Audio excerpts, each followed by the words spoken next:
यह सच है कि संसार के संपूर्ण क्रिया व्यवसाय धर्म के कारण ही टिके हैं।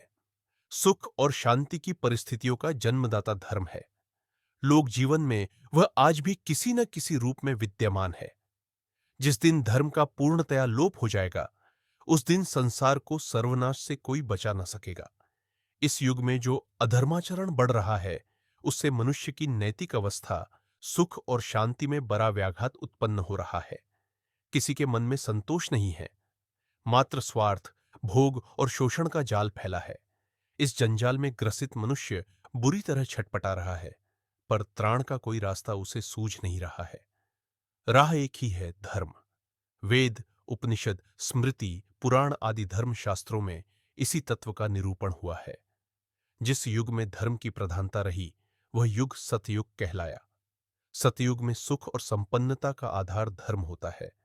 इसकी विकृति और विडंबना ही कलयुग में दुख, क्षोभ और अशांति का कारण बनती है। किसी भी अवस्था में मनुष्य की रक्षा धर्म ही करता है। भगवान राम वन जाने के लिए तैयार हुए तो जीवन रक्षा की कामना से उन्होंने माता से आशीर्वाद मांगा। विदुषी कौशल्या ने कहा, हे राम, तुमने जिस धर्म की प्रीति और नियम का पालन किया है, जिसके अनुसार से तुम वन जाने को तत्पर हुए हो, वही धर्म तुम्हारी रक्षा करेगा। धर्म शब्द का अर्थ है धारण करना, अर्थात जो मनुष्य को धारण करे, शुद्ध और पवित्र बनाकर उसकी रक्षा करे, वही धर्म है। धार्मिक कर्मकांड, दान पुण्य, पूजा पाठ, अर्घ्य अंजलि आदि धर्म के साधन और बाह्य प्रतीक मात्र है। यथार्थ धर्म तो परोपकार, दूसरों की सेवा, सच्चाई, संयम और कर्तव्य पालन को कहते हैं।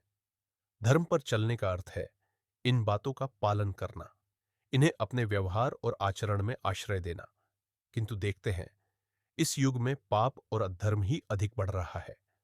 धर्म के नाम पर जो अधर्माचरण का इंद्रजाल फैला हुआ है, उससे धर्म का सही रूप ही विलुप्त हो चला है।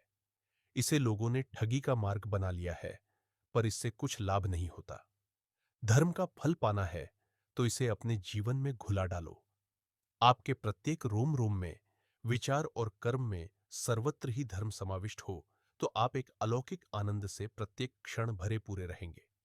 धर्म अनादि तत्व है, इसलिए उन नियमों को जिनमें सार्वभौमिकता की उदार भावना सन्निहित हो, पालन करना ही धर्म माना जाता है। स्वार्थ और भय के कारण इन नियमों का उल्लंघन करना ही अधर्म है।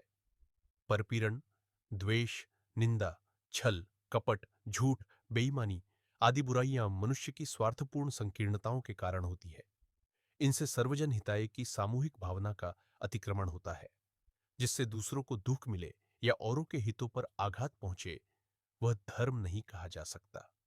धर्म का श्रेष्ठ स्वरूप वह है जिसमें मनुष्य सबके कल्याण के लिए अपने को घुलाता है, दूसरों को सुखी देखने के लिए अपने थोड़े से सुखों का भी परित्याग कर देता है।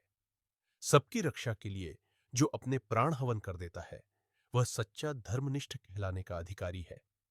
धर्म परस्पर भेदभाव करना नहीं सिखाता, वह तो मनुष्य में प्रेम और प्रतीति उत्पन्न करता है।